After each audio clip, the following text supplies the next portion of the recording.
sayangilah kami dengan iman di hati. Jangan kau robek lagi dengan berdosa kembali.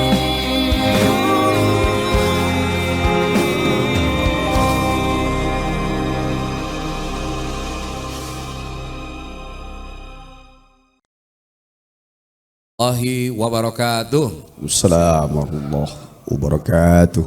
Alhamdulillahirabbil alamin wassalatu wassalamu ala Rasulillah Sayyidina Muhammad ibn Abdullah wala haula wala quwata illa billahil aliyil azim. Amma ba'du, puji syukur kita panjatkan kehadirat Allah yang telah memberikan kita nikmat iman Islam dan juga ya kemudahan langkah kaki dan juga kesempatan waktu untuk hadir mengikuti acara rutin kita, ya kajian di Shisha TV bersama dua dai berbagi. Dan alhamdulillah ya salawat serta salam kita sampaikan juga kepada manusia agung yang menjadi contoh teladan bagi kita semua. Beliau adalah baginda Nabi besar Muhammad sallallahu alaihi wasallam. Bapak Ibu peserta Zoomia dan juga majelis kopi uduk yang dirahmati Allah. Alhamdulillah hari ini kita akan mengangkat tema kita tentang penghina Rasulullah, ya, penghina Nabi Muhammad sallallahu alaihi wasallam. Nah, ini berangkat baru-baru ini terjadi ya di India, di mana salah seorang dari juru bicara salah satu partai Bharatiya Janata yang bernama Nupur Sharma, ya beliau atau dia telah memberikan menghina Rasulullah dengan ejekan yang tidak pantas dan banyak menyebabkan ya munculnya reaksi di berbagai belahan dunia.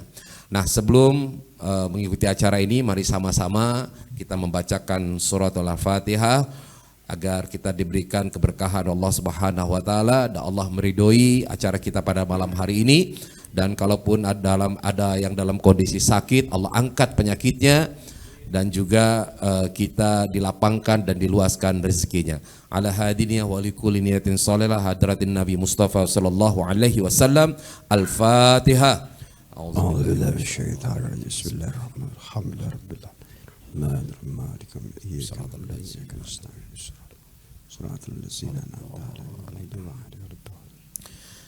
Ya, mari kita awali dengan mendengarkan pembacaan ayat suci Al-Quran yang akan disampaikan oleh guru kita, Ki Mohai. Silahkan Ki Mohai.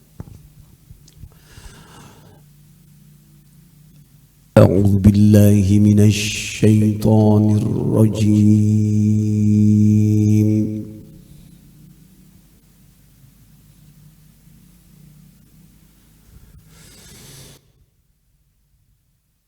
Bismillahirrahmanirrahim.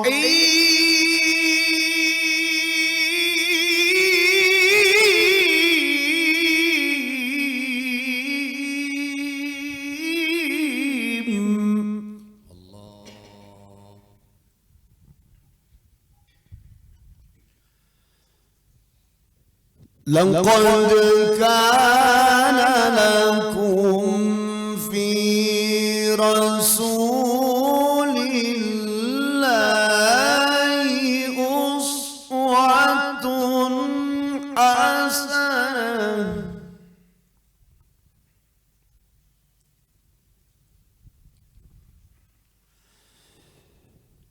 liman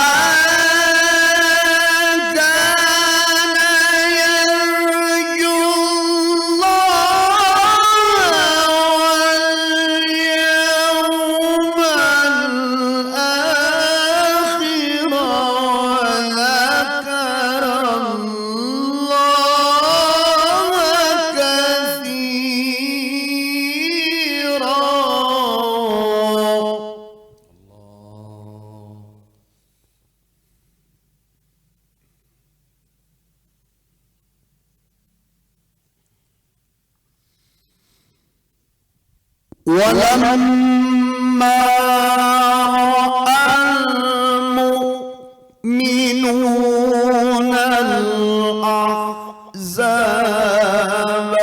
qalu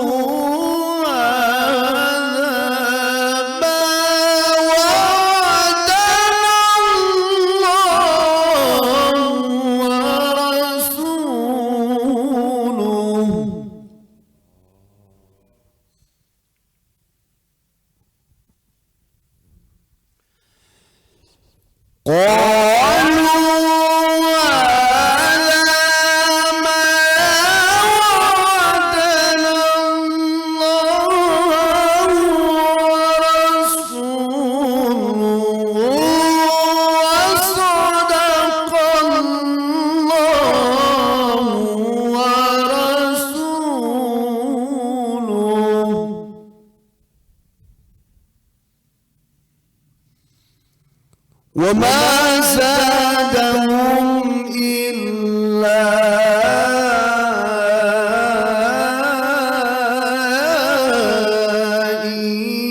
إيمانا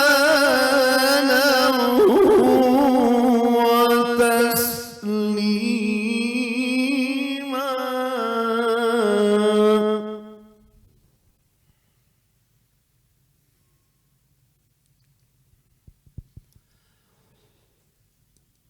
وصدق الله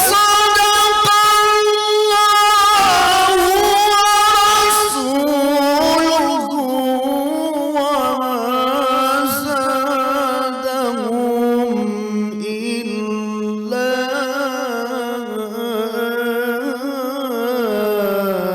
إيمانا وتسليما.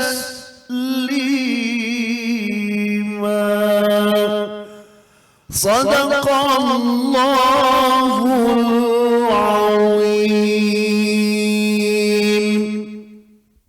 Terjemahan surat Al-Ahzab ayat 21 dan 22. Aku berlindung kepada Allah dari godaan syaitan yang terkutuk. Dengan nama Allah yang Maha Pengasih, Maha Penyayang. Sungguh telah ada pada diri Rasulullah itu suri tauladan yang baik bagimu, yaitu bagi orang yang mengharap rahmat Allah dan kedatangan hari kiamat dan yang banyak mengingat Allah. Dan ketika orang-orang mukmin melihat golongan-golongan yang bersekutu itu, mereka berkata, inilah yang dijanjikan Allah dan Rasul-Nya kepada kita, dan benarlah Allah dan Rasul-Nya. Dan yang demikian itu menambah keimanan dan keislaman mereka. Maha benar Allah yang Maha Agung dengan segala firman-Nya. Sadaqallahul azim wa sadaqa rasulun nabiyyun wa nahnu ala dzalika minasyahidin wa syakirin walhamdulillahirabbil alamin. Baik, Kimo dan juga Bapak sekalian dan peserta Zoom. Tadi di Zoom ada teman kita ya dari Bandung ini, musisi Fajar. Wah, yang ikut cawe-cawe pembuatan lagu kita belakangan ini gitu ya. Alhamdulillah. Alhamdulillah. Baik Bapak Ibu sekalian, ini sebagai pengantar saja, saya ingin atau kami ingin menampilkan cuplikan ya video yang mana di situ ada informasi ataupun berita terkait dengan penghina Rasulullah. Nah, mungkin bisa ditayangkan dahulu, karena kalau kita bicara mengenai siapa yang menghina Rasulullah, ya sebagai orang yang beriman pasti kita akan merasa terusik. Nah, seperti apa kemudian rasa terusik itu? Ya untuk kembali barangkali menyegarkan dan juga memberikan dorongan pada malam hari ini, kita simak saja cuplikan berikut ini. Tewasnya kartunis penghina Nabi Muhammad SAW langsung menjadi viral. Lars Vilks, sang kartunis, tewas mengenaskan dalam kecelakaan mengerikan di kota Markaryd, Swedia. Vilks yang selalu berada dalam perlindungan polisi sejak 2007 sedang berkendara dalam mobil polisi yang mengawalnya. Namun mobil polisi itu menabrak sebuah truk. Selain Vilks, 2 polisi pengawalnya juga tewas. Polisi hari ini mengonfirmasi kecelakaan tersebut tidak terindikasi pengaruh dari luar, atau dengan kata lain, tabrakan tersebut adalah kecelakaan murni. Sejak menerbitkan kartu Nabi Muhammad, Vilks dalam pengawasan 24 jam penuh oleh polisi. Pengawalan terhadap Vilks dilakukan karena ancaman-ancaman kematian. Bahkan terdapat upeti untuk kepalanya dan rumahnya pernah dilempar bom Molotov. Pada tahun 2015, seseorang tewas di Copenhagen, Denmark dalam sebuah pertemuan untuk memperingati 25 tahun fatwa Iran terhadap penulis Inggris Salman Rushdie. Pertemuan tersebut dihadiri Vilks. Diyakini Vilks adalah target sebenarnya. Vilks pernah mengatakan kartunya tidak ditujukan untuk memprovokasi Muslim, melainkan untuk menghadapi tantangan kebenaran politik dalam dunia seni.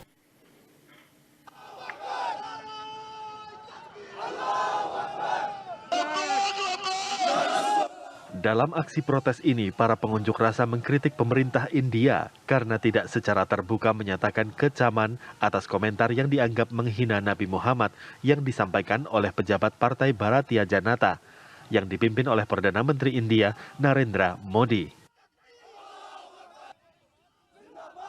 Akibat dari aksi protes ini, seluruh pertokoan dan tempat usaha lainnya tutup. Sementara itu, pemerintah India telah melakukan langkah pencegahan agar aksi protes mengecam pemerintah tidak semakin meluas.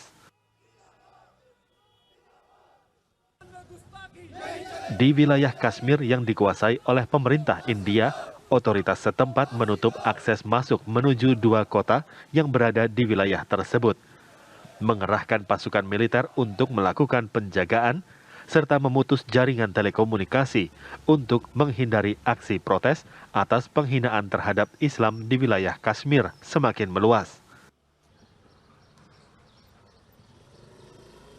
Otoritas setempat juga melarang warga untuk melaksanakan ibadah sholat Jumat di masjid utama di kota Srinagar, Baderwah, dan Kishtwar.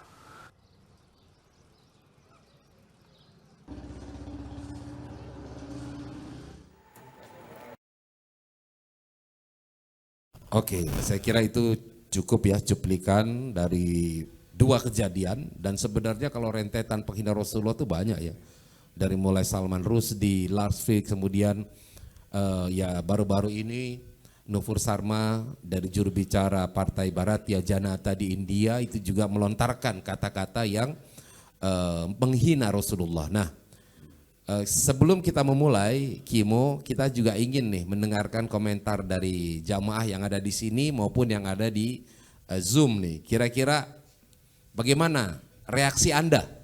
Kita pengen tahu nih. Ketika Rasulullah dihina, apa yang Anda rasakan dan sebenarnya apa yang Anda ingin lakukan? Ya silakan Pak. Silakan.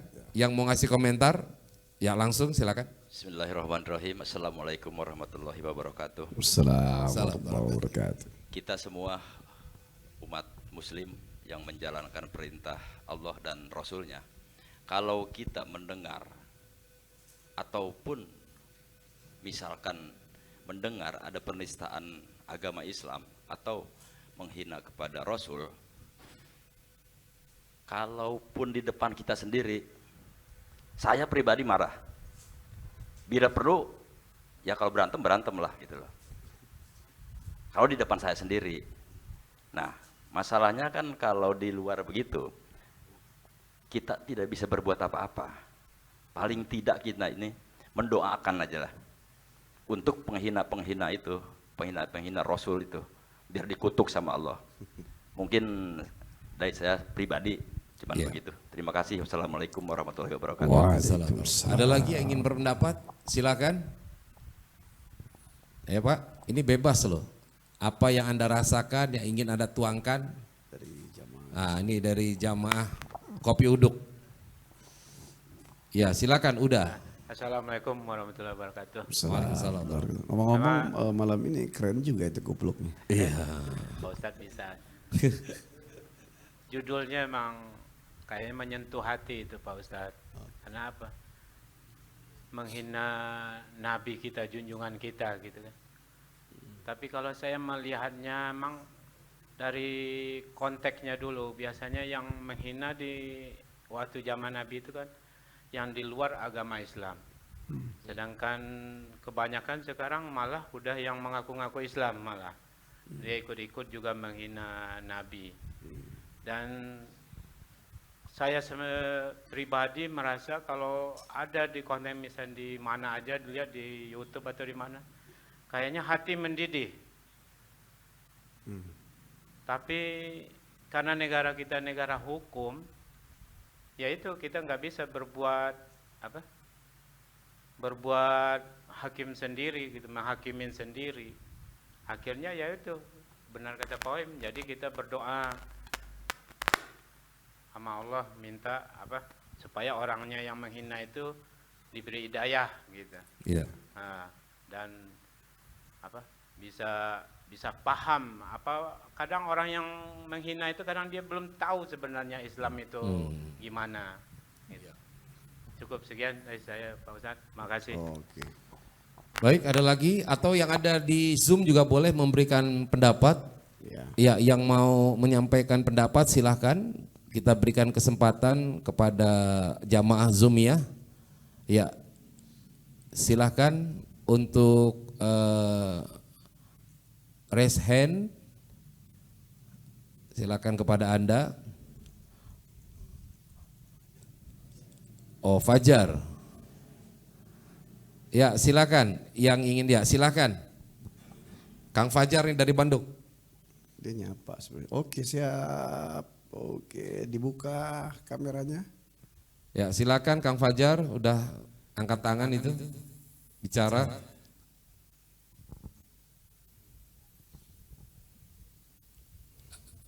Halo? Halo?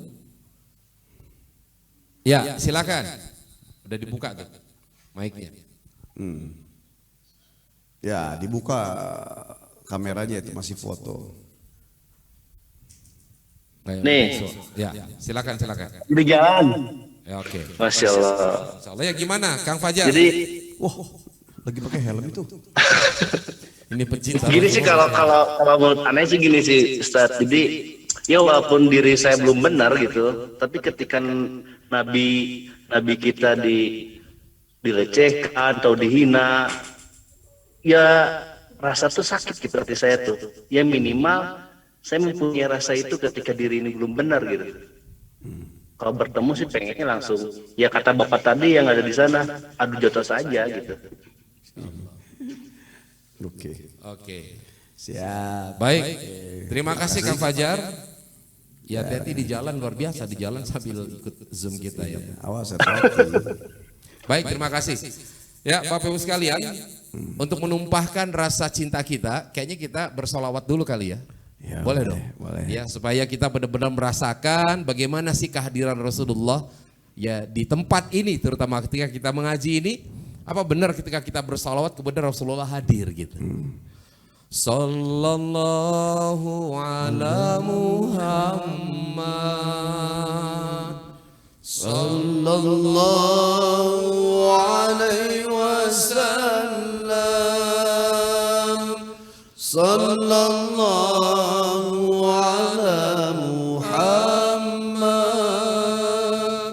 sallallahu alaihi wasallam sallallahu ala Muhammad sallallahu alaihi wasallam sallallahu ala Muhammad sallallahu alaihi wasallam. Masyaallah. Allahumma shalli wa sallim wa barik alaihi. Allahumma shalli wa sallim. Ya, saya hanya ingin memberikan sebuah ilustrasi ya Bapak Ibu sekalian. Karena begini, ada juga yang ngomong Kimo, Ya. kan Rasulullah itu sabar. Ya, ketika di Taif jangankan diledekin gitu, bahkan Rasulullah itu dilempar dengan batu sampai berdarah, beliau tidak marah dan bahkan mendoakan. Nah kemudian juga kalau pernah kejadian di Mekah ketika jalan dilempari sama kotoran onta, ya kemudian Rasulullah juga nggak marah. Rasulullah tersenyum sampai akhirnya orang itu sakit dan beliau langsung menjenguk. Ya bahkan pertama kali menjenguk sebelum sahabat orang-orang teman-temannya itu menjenguk. Nah ada yang ngomong kayak begitu, nggak usah kita marah. Kenapa? Karena Rasulullah aja sabar. Masa kita emosional gitu. Nah sekarang saya kasih ilustrasi sedikit Pak. Kalaulah orang tua kita, bapak kita gitu, diledekin, bapak lo peang, marah nggak kira-kira? Iya, bapak lo botak, Tapi ada juga yang nggak marah karena pas lihat emang pas bapaknya emang peang gitu. Itu gimana tuh? Rasanya jarang. Bahkan dulu waktu kecil seringkali lelek-lelekan orang tua berantem. Betul nggak Pak? Yang suka berantem Pak Andri gitu ya. Sialan lu, bapak lu peang, bapak lu budak gitu. Udah berantem tuh. Nah sekarang saya mau tanya, ketika orang tua kita saja dihina, kita marah. Lah, kok ketika Rasulullah dihina terus nggak marah, itu aneh menurut saya. Mana yang lebih mulia, orang tuamu atau Rasulullah? Jelas lebih mulia Rasulullah. Jadi kalau ada orang yang kemudian Rasulullah dihina, dia tidak marah dengan alasan Rasulullah sabar, saya kemudian bertanya atau mempertanyakan, jangan-jangan ada yang salah di dalam sahadatnya. Jangan-jangan ada sesuatu yang tidak benar dalam hatinya. Nah, ini Kimo yang akan menjadi pembahasan kita. Dan kita melihat sekarang, ya kan kayak Nupur Sarma, kemudian dulu Salman Rushdie, kemudian Laks, yang akhirnya dijaga sekian banyak polisi, kemana-mana pakai mobil polisi, ada meninggal juga. Meninggal dengan tragis. Nabrak truk, yang akhirnya polisinya pun ikut meninggal dunia. Nah, jadi ada beberapa hal yang mau kita angkat. Yang pertama adalah bagaimana sikap kita terhadap penghina Rasulullah. Apakah kita boleh marah atau tidak? Nah marahnya kita itu kalau marah bagaimana? Dan kalaupun tidak marah, apakah kemudian ini menjadi sesuatu yang tidak dibenarkan? Nah ketika marah seperti apa? Apa kemudian kita main tampol aja? Ya, atau kita atau kita hanya doakan? Ya, nah ini yang barangkali menjadi PR kita, ya, yang akan kita bahas dalam Sisha TV sekarang ini. Silakan Kimo. Oke, apa namanya? Padahal udah ada temanya gitu. Masih ada apa namanya itu. Bismillahirrahmanirrahim. Rabbi shrah li sadri wa yassir li amri wa min lisani yafqahu qawli. Assalamualaikum warahmatullahi wabarakatuh. Waalaikumsalam warahmatullahi wabarakatuh. Alhamdulillahi hamdan wassalatu wassalamu ala rasulillahi salatan wassalam. Asyhadu an la ilaha illallah wa asyhadu anna Muhammadar Rasulullah ma ba'du. Bapak-bapak, jamaah majelis kopi uduk, juga seluruh jamaah Zumiyah Sisha TV, ya, dua dai berbagi. Terima kasih Ustadz Guswar, terima kasih kepada tim Sisha TV yang sudah selalu kompak, eksis, ya, sama-sama berjuang dan berdakwah. Insya Allah ini akan suatu saat menjadi saksi amalan ini di yaumil kiamah nanti, sampai laptop handphonenya semua juga bersaksi. Masya Allah. Ya. Amin amin. Waktu kita terbatas, satu ayat dulu dalam surah banyak dalam Al-Quran At-Taubah ayat 65, 66, Al-An'am ayat 8, ya. Termasuk kalimat kata Al-Quran, inna kafainakal mustahzi'in. Ini Allah yang bicara nih. Sungguh kami akan mencukupi untukmu ya Muhammad bagi mereka yang mengolok-ngolok kalian. Ini baru ayat 1 aja. Kami nanti yang ngurus mereka para penghina-penghinamu ya Muhammad, begitu loh. Ya. Jadi dari ayat ini sebenarnya cukup ngeri nih makanya, ya.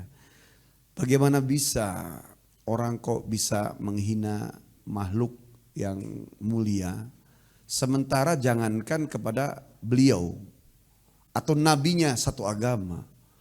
Dalam surah Al-Hujurat ayat 11 disebutkan, la yaskhor qaumun min qaumin asa yakunu khairum minhum. Janganlah satu kelompok menghina kelompok lain, merasa lebih baik karena bisa jadi hina. Aslinya sebenarnya lebih baik daripada kelompok itu. Janganlah satu orang memperolok dan menghina orang lain karena bisa jadi dia lebih baik dari yang mengolok-oloknya. Kemudian lagi dalam ayat Quran, wala tasubbul ladina, dan seterusnya. Jangan kau menghina Tuhan satu agama, nanti mereka akan kembali menghina. Ada lagi hadis disebutkan, man syabba aba ahadin faqad syabba abahu. Siapa yang menghina bapaknya seseorang, meskipun nggak dibalas sama anak yang dihinanya, sesungguhnya hakikatnya dia sedang menghina bapaknya sendiri, Jo. Ya. Nah, ini kumpulan-kumpulannya disatukan. Sekarang kita potong dulu bahwa mereka yang membicarakan sesuatu, ya, sementara aslinya tidak begitu, hanya sedang menjelaskan tentang kebodohan dirinya sendiri. Yang kedua, orang beriman itu bicara, mikir dulu baru ngomong. Sementara orang munafik ngomong dulu baru mikir. Dari sini kira-kira bisa kelihatan gak? Mereka yang menghina Nabi itu masuk kelompok yang mana? Saya pilihannya dua ya, orang beriman atau orang munafik. Kenapa keluar kata-kata gue? Bang Ewe suka selalu punya pilihan sendiri dia. Luar biasa. Another choice-nya. Ya. Kira-kira lanjut gak nih? Iya. Jadi masuk mana? Orang beriman dia mikir dulu baru ngomong. Orang selain beriman, orang munafik ngomong dulu baru mikir. Iya ya, gue salah ya. Hati-hati, itu tanda-tanda nifak.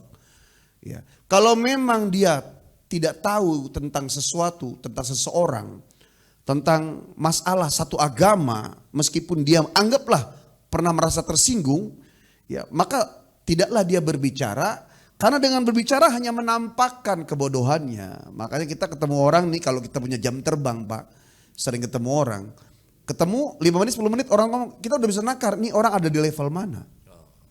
Pertama, kecerdasan kita. Kedua, basiroh, pandangan batin. Ketiga, jam terbang. Kalau kita sering ketemu orang sehari 10, sehari 10, sehari 1000, sehari 1000. Kita bisa lihat tuh, makanya kadang orang-orang torekat tuh dengan ngobrol begini duduk, ngelihat jiwa seseorang cukup dengan ngelihat kening atau jidatnya doang. Kadang ngeri juga. Ngelihat kening tuh bisa kelihatan nih orang di level mana. Bukan untuk merendahkan, memuliakan. Karena memuliakan, merendahkan, kulillahu mamalikal mulki tu'til dan seterusnya. Allah yang menghinakan, Allah yang memuliakan, Allah juga yang menjatuhkan, Allah juga yang menyempitkan. Tapi tadi jam terbang ibadahnya, ketawaduannya, kemudian juga karena sebab tirakat serta zikirnya kepada Allah, ada allama ilman malam ya'lam, ada sesuatu yang diajarin oleh Allah tanpa dia nggak belajar. Nah itu disebut miladun ka ilman, laduni tadi diingat orang. Ya kita sendiri kan kadang bisa pada kelas-kelas yang mungkin ringan lah. Gue bisa lihat tuh dia ngomong apa, dia sebenarnya siapa. Kan pernah ngomong gitu gak Bapak? Pernah ya? Begitu juga pada level-level yang lain. Nah artinya bahwa bicaranya seseorang seperti itu hanya menampakkan satu, marah dan kebodohan. Dan orang yang marah itu biasanya dua, satu malu dan menyesal. Sekarang kita bicara, apa iya ya kita ini harus bersikap sesuatu saat Nabi dihina. Maka konteksnya adalah marahlah ketika Allah marah. Dan bencilah ketika Allah benci. Itu tuntunannya. Maka ucapan tadi kalau Ustadz Guswar ngomong, Nabi itu lembut, ya Nabi gak akan marah. Bagaimana dengan Rasulullah itu berdakwah dengan lembut. Rasulullah itu memerangi kemungkaran dengan tegas. Kemudian Rasulullah itu berjihad di jalan Allah dengan keras. Jadi 3 kan. Dakwah, hizbah, kital. Ini sebagian kelompok mungkin ya dengar bukan bicara hizbah atau hizib atau mungkin seperti Hizbut Tahrir, berbeda. Hizbah itu memerangi kemungkaran. Dakwah itu menyampaikan dan mengajak kepada kebaikan. Nabi kalau ngajak lembut. Ya. Nabi juga kalau misalnya pas melarang kemungkaran matanya itu merah. Nabi kalau khutbah Jumat itu yang kata orang bilang tanya Nabi itu lembut rahmatan lil alamin. Terus apa Nabi gak pernah kelihatan marah? Gak usah ada masalah. Setiap khutbah Jumat tengah-tengah titik putih kita di tengah-tengah hitam mata ini kan kalau kita putih. Nabi itu sampai marah menyala itu. Kalau bicara Allah, bicara tentang syariat, bicara tentang bagaimana urusan di yaumil akhir, marah itu Rasul tegasnya. Makanya kalau Jumat itu bukan berarti harus marah-marah, tegas. Ya, saya sampaikan ini bukan berarti dalam rangka mengingatkan. Kalau misalnya alhamdulillah, alhamdulillah, tegas. Karena apa? Harus dicas kita itu. Jumat harus keras, bukan berarti juga ngomongin sesuatu yang takbir Allahu Akbar, enggak begitu. Kemudian bakar, enggak begitu, salah. Arti tegas. Nabi kapan tahu tegas? Nabi juga kapan bisa keras? Kapan? Ketika jihad. Keras, bukan kasar. Lembut, tegas, kasar. Tegas, lembut, tegas, keras. Sekarang bagaimana bisa orang kok bisa menghina Nabi? Hanya menjelaskan dia tidak tahu tentang bagaimana hakikatnya seorang Nabi Muhammad Sallallahu Alaihi Wasallam. Saya cerita boleh? Ya, itu menambah keimanan. Percaya tidak percaya, dalam banyak kitab, ya kitab Bada'i'uz Zuhur tentang penciptaan. Jadi kekuasaan Allah itu ilmu sebenarnya. Kekuasaan Allah itu ilmu. Dari ilmu yang banyak, saya nggak sebutkan dengan samudra, karena samudra itu bagian kecil dari ciptaan Allah. Jadi luas ilmu Allah. Dalam sejarah Allah ambil dari ilmunya Allah sedikit saja, sedikit, satu titik. Kemudian dari satu titik ini Allah jadikan calon cikal bakal seorang nabi, tapi berbentuk cahaya. Diambil dari ilmunya Allah setitik ilmu, kemudian dijadikan oleh Allah cahaya baginda Rasulullah Sallallahu Alaihi Wasallam sebelum ada sesuatu. Kemudian dari cahaya Rasulullah yang setitik itu Allah ambil, ya. Kemudian Allah ciptakan 7 lapis langit, 7 lapis bumi. Di hari Sabtu Allah menciptakan 7 lapis langit, 7 lapis bumi. Kemudian, ya, Allah sempurnakan. Allah ciptakan dari titik cahaya yang diambil dari cahaya Nabi itu. Udah titik cahaya, diambil lagi titik, dijadikan langit pertama awan, mega, langit ketiga, kemudian dari marmer, keempat dari perunggu, kelima dari perak, keenam dari emas, ketujuh dari intan, mutiara, yakut, marah. Kemudian diciptakan lagi bintang Zahro yang dalamnya ada 4 juta matahari. Setelah tercipta 4 juta matahari, matahari yang menyinari bumi, matahari paling kecil, ada matahari yang besarnya 330.000 kali dari matahari yang menyinari bumi, namanya matahari Sirus. Kemudian dari titik cahaya Rasulullah diambil lagi, Allah ciptakan 8 gerbang surga. Kemudian dari titik cahaya Nabi diambil lagi 7 gerbang neraka. Dari titik cahaya Nabi itu diambil lagi malaikat-malaikat yang menjaga pada setiap dedaunan yang ada di samawat dan ard. Diambil lagi di titik cahaya, Allah jadikan setiap tetesan-tetesan air hujan dikawal oleh 1 malaikat. Diambil dari titik cahaya lagi, arsy Allah ciptakan makhluk terbesar yang dijaga oleh 4 malaikat, Jibril, Israfil, Mikail, dan Israel. Dari titik cahaya lagi Allah ciptakan namanya planet, ya, lautan bintang, penjaganya malaikat Maitorus yang tergabung dalam galaksi Bima Sakti. Galaksi Bima Sakti jumlahnya tidak 1. Diambil lagi dari titik cahaya itu Allah ciptakan galaksi Andromeda. Jumlahnya tidak 1 miliaran. Itulah lautan cahaya. Kemudian Allah dari titik cahaya itu diambil lagi matahari, bulan, dan semua ciptaan baik yang terkecil sampai yang terbesar. Termasuk dari titik cahaya Allah ciptakan bangsa jin. Dari titik cahaya Allah ciptakan juga manusia. Kata Allah dalam hadis Quds, laulak.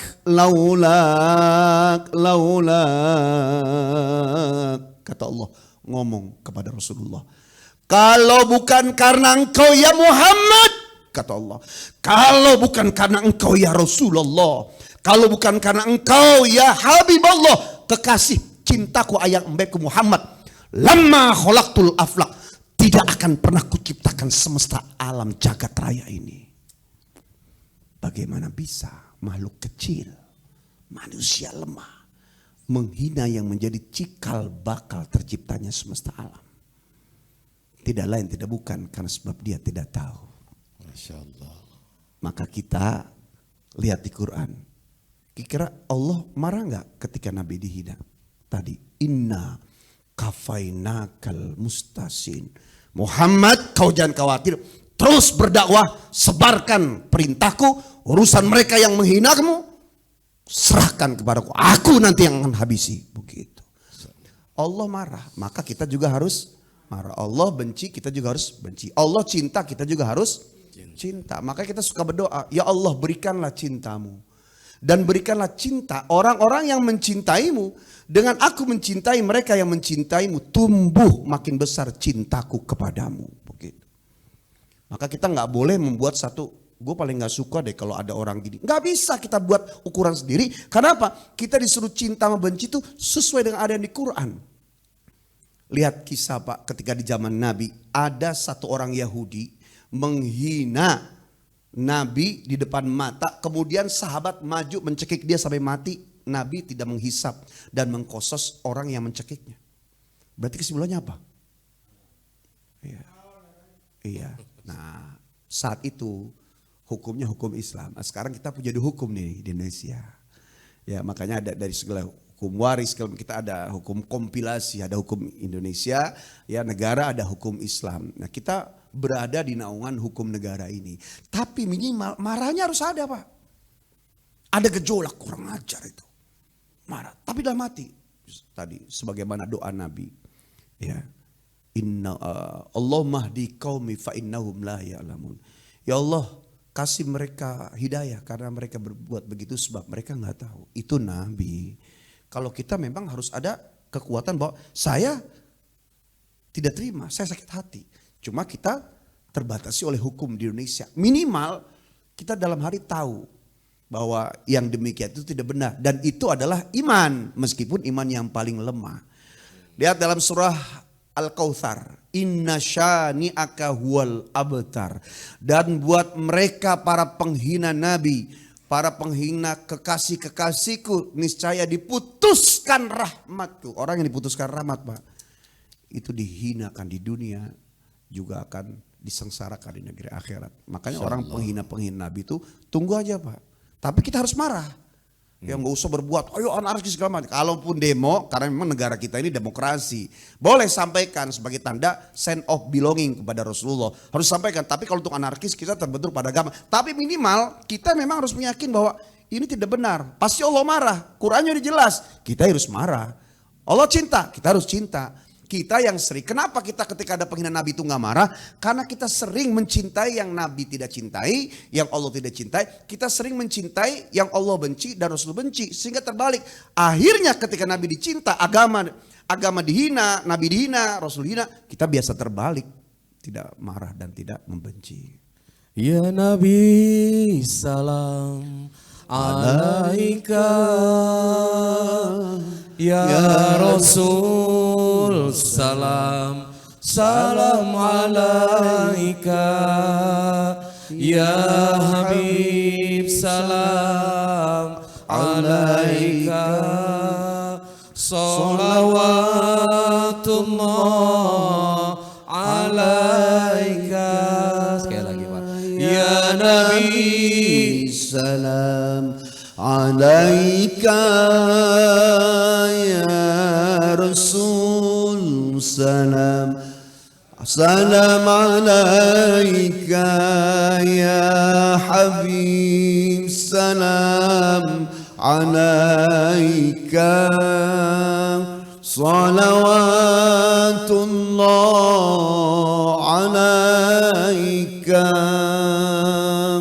Kalau tidak karena engkau ya Muhammad, tidak aku ciptakan alam semesta ini. Kalimat agung yang indah yang disampaikan Allah kepada Rasulullah. Kita tidak tahu, kita tidak sadar. Kenapa kemudian ketika kita membacakan sholawat, air mata ini menetes. Cinta ini membara dalam hati. Kenapa kemudian bisa timbul cinta di dalam hati kita? Padahal kita berjumpa saja belum, ketemu saja belum, ngobrol saja belum. Kenapa bisa timbul cinta? Padahal Bapak Ibu sekalian, kalaulah kita mencintai istri kita, suami kita, anak kita baru bisa mencintai istri atau suami pasti setelah kita berjumpa. Tidak mungkin ketika kita hanya diberikan foto, diceritakan bahwa orang ini hebat sebelum menikah, ganteng. Gak mungkin muncul perasaan cinta. Tetapi cinta itu muncul setelah berjumpa, setelah lama bersama, baru muncul perasaan cinta antara suami dan istri. Tapi kenapa kita tidak pernah berjumpa dengan Rasulullah? Kita tidak pernah ngobrol, kita tidak pernah bertatap muka. Ketika kita dibayangkan bersolawat, tidak terasa air mata menitik. Kenapa? Karena di dalam diri kita ada cahaya Rasulullah yang Allah titipkan. Masya Allah. Iya, maka kita diminta oleh Allah itu untuk belajar kepada tarikh, sejarah. Guru saya Kiai Al-Hajj Khairul Ma'mun menyebutkan orang yang mengenal sejarah dia akan selamat dari keburukan sejarah, dan orang yang nggak mengenal sejarah ya maka akan rusak, hancur karena sebab tergulung oleh keburukan sejarah. Bahkan Al-Quran itu 2/3 isi sejarah, sisanya adalah ayat tentang hukum, muhkamat, muamalah, ya tentang juga hukum-hukum yang lainnya. Kita baca Quran, baca terjemah, baca tafsir, ngaji guru, akhirnya ada rasa memiliki sehingga turunlah dalam Al-Quran tuh ya in kuntum tuhibbunallah fattabi'uni yuhibbukumullah wa yaghfir lakum dzunubakum. Kalau kalian mencintai aku, ya Nabi nih disuruh ngomong sama Allah, Allah nyuruh Rasulullah ngomong begitu kepada umat. Katakan kalau kalian mencintai aku Allah, ya fattabi'uni, maka ikutilah aku, ikut aku kata Nabi. Kalau kalian ikut aku, pasti kalian akan dicintai oleh Allah. Yang mahal bukan kalian mencintainya Allah meskipun itu perjuangan. Yang mahal ada ketika kalian mengikuti aku untuk bisa mencintai aku, maka Allah akan cinta kepadamu. Jadi Allah saja nyuruh, ngasih rekomendasi. Kalau kalian ingin dicintai oleh aku kata Allah, cintai dulu kekasihku Muhammad, ikuti dia. Ya, dari mulai bangun tidur sampai bangun tidur besok paginya, ikuti gayanya. Pasti kalian akan kucintai. Coba. Itu seorang ya nabi dikasih rekomendasi oleh Allah. Allah akan mencintai orang-orang yang mencintai kekasihnya, pasti akan cinta. Gitu. Maka kembalinya tadi, bagaimana orang dari mulai irhas. Irhas itu kelebihan yang Allah kasih kepada manusia yang akan jadi nabi. Kalau mujizat, kelebihan yang Allah berikan kepada para nabi. Nah, kita sering ngomong buat ketika selamat dari kecelakaan ngomong ini mujizat dari Allah, nggak ada. Mujizat itu ya a'jaza yu'jizu i'jazan fal mu'jiz. Pemberian anugerah dari Allah dalam rangka mengalahkan dan melemahkan hujah argumennya orang-orang di luar Islam dalam rangka menyerang agama Islam. Jadi Allah yang kasih nggak bisa milih. Kau ketuk saja ya wahai Musa dengan tongkatmu. Nggak lama Nabi Musa nggak tahu apa yang terjadi. Itu namanya mujizat. Pertolongan Allah kepada para nabi namanya mujizat. Pertolongan Allah kepada calon nabi namanya irhas. Pertolongan Allah kepada para wali namanya karomah. Pertolongan Allah kepada orang soleh yang baik namanya maunah. Kita nggak dapat mujizat, kita mungkin kayaknya nggak dapat karomah, juga nggak dapat irhas. Tapi mungkin ada harapan dapat dapat maunah. Rasulullah itu dari mulai kecil sudah dapat irhas. Waktu usia dilahirkan oleh ibunda Siti Aminah, Nabi itu lahir dalam keadaan sujud, Pak. Kita siapa yang dalam badan sujud? Sujud, kemudian keluar suara Allahu Akbar, Allahu Akbar, Allahu Akbar, dan sudah terkhitan. Kemudian oleh kakeknya Abdul Muthalib usia 4 tahun kembali dikhitan lagi. Dulu tuh biasa untuk diulang supaya mungkin lebih jadi iklan pengumuman ya. Kemudian waktu usia 2 tahun Pak, Rasulullah tuh disusui oleh Halimatus Sa'diyah. Asal bulan purnama ditaruh di depan teras rumah Halimah Sa'diyah ya. Anak kecil umur 2 tahun kalau di kita kan mainannya mobil-mobilan, laki-laki pistol-pistolan gitu kan. Anak perempuan mainannya boneka-bonekaan, masak-masakan. Rasulullah tuh umur 2 tahun irhas Allah kasih. Ditunjuk bulan purnama di kanan, digeser ke kiri bulan ngikut. Bulan di kiri digeser ke kanan, bulan ngikut. Bulan purnama Pak, diputer-puter oleh Rasulullah, bulan ngikut. Anak umur 2 tahun mainannya bulan Pak. Bagaimana bisa seorang manusia biasa yang cuma punya pangkat derajat level sebagai pejabat kah atau orang biasa apalagi menghina yang menjadi cikal bakal terjadinya semesta alam. Itu tidak lain hanya menampakkan kebodohan mereka. Iya. Dan juga kalau kita melihat sejarah, sebenarnya para penghina Rasulullah dahulu itu tidak murni mereka itu menghina. Padahal mereka di satu sisi percaya bahwa Rasulullah ini memiliki sifat-sifat yang baik. Ya kan, bahkan sebelum Rasulullah mendapatkan pengakuan sebagai nabi, mereka itu dulu suka menitipkan namanya harta bendanya. Jadi dipercaya gitu. Oke lah, anggaplah mereka marah karena sedang kesal sama orang. Iya. Nah, ini yang terjadi Pak. Di kita mungkin banyak lah halayak ya. Marah sama orang, protes sama Allah. Ya. Berantem suami istri sudah pakai hijab, gara-gara kesel sama suami, kemudian pisah, hijabnya dilepas. Itu kan namanya ribut sama orang, marahnya sama Allah.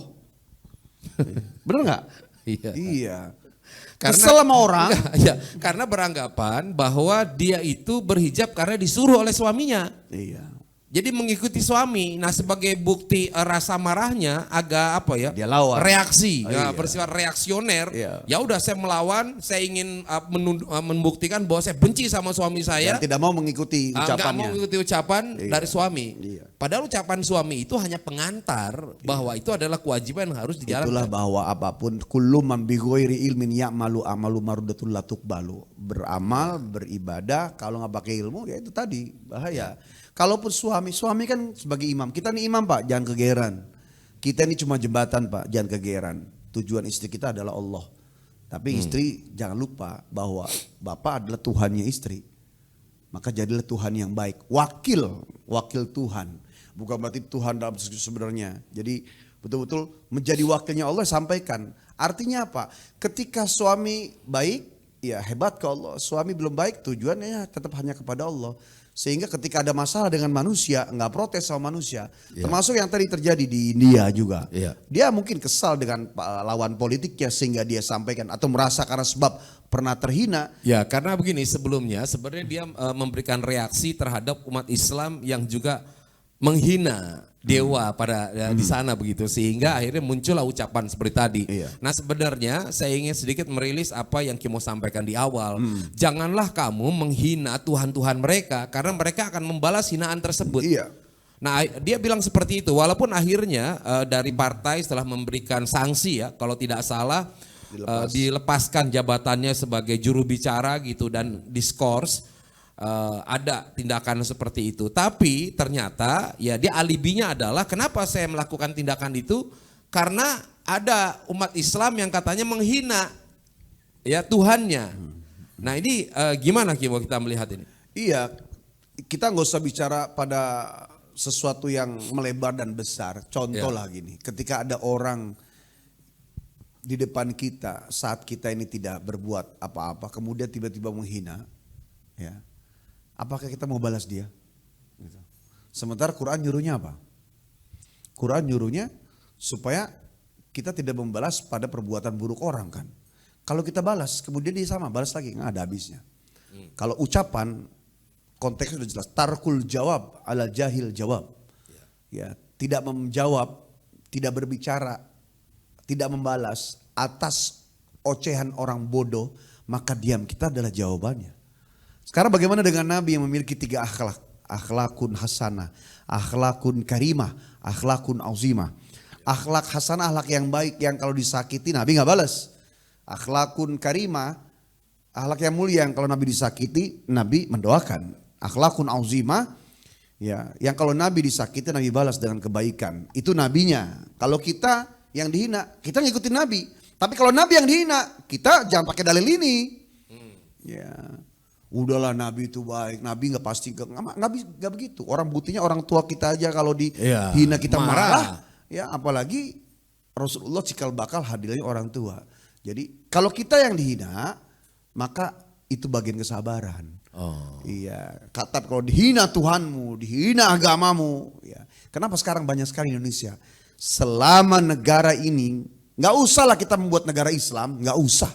Sudah cukup negara Republik Indonesia. Tapi ketika syariat Islam ini ditegakkan dengan baik, maka kemungkinan hal-hal demikian itu akan kecil. Bagaimana mereka tidak bisa mau melaksanakan hukum-hukum ini? Karena di antara mereka masih ada yang ingin berjibaku dengan sesuatu yang salah. Masya Allah. Nah, kalau kita melihat lagi ya sejarah, dulu kebenciannya orang-orang kafir, ini pentolannya orang-orang Quraisy ya. Abu Jahal sama Abu Lahab, itu dia benci Pak.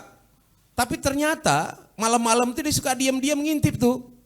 Ya mendengarkan datang istilah ke pojokan rumah yang satu, ya melihat Rasulullah sedang baca Quran, enak juga ya. Yang satu juga begitu, dengerin, satu saat diamprokan berdua, lagi ngapain loh, gitu. Dan sama-sama nggak mau bilang bahwa saya lagi mendengarkan Rasulullah membaca Quran karena Ya. gengsinya. Ada riwayat Riwayat yang menyebutkan. seperti Jadi, saya pernah mendengar yang Iya. seperti itu. Nah artinya ada kebencian, tetapi di situ juga ada semacam apa ya, alam bawah sadarnya atau Iya. itu sebenarnya senang gitu kita loh. pahami bahwa disebut jahiliyah itu kan maknanya kebodohan. Kebodohannya bukan karena sebab bodoh, nggak pinter pada urusan dunia. Mereka orang-orang cerdas, Pak. Orang-orang di sana tuh cerdas. Disebut jahiliyah tuh karena bodoh pada akidah dan tauhid. Sisi lainnya sebenarnya cerdas. Apa yang dilakukan oleh Abu Jahal, Abu Lahab juga mereka tahu bahwa Nabi itu Nabi. Yahudi juga tahu bahwa Nabi itu adalah Nabi. Isa adalah Nabi. Rasulullah adalah Nabi. Gengsi yang buat mereka. Seperti contoh, Nabi Muhammad ketika sholat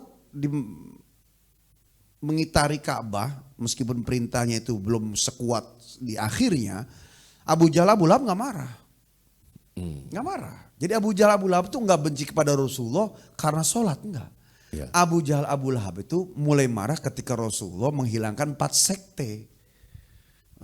Karena di Quraisy itu mereka meyakini ada 4 sekte. Pertama, kasta tertinggi, sekte tertinggi adalah hierarki adalah Quraisy. Bangsa Quraisy. Yang kedua, bangsa Arab. Ya. Selain Quraisy. Yang ketiga, bangsa selain Arab. Yang keempat baru budak, bro. Nah, mereka sangat kuat di situ menganut ajaran nenek moyang. Ketika dihapus oleh Rasulullah, marah Abu Jahal, Abu Lahab. Jadi kembalinya kepada gengsi, kepada yang seperti itulah, ya. Ya. Nah, kalau kita lihat juga ternyata bahkan ada orang-orang di luar Islam, salah satunya adalah Michael Hart ya. Dalam bukunya 100 tokoh yang berpengaruh di dunia.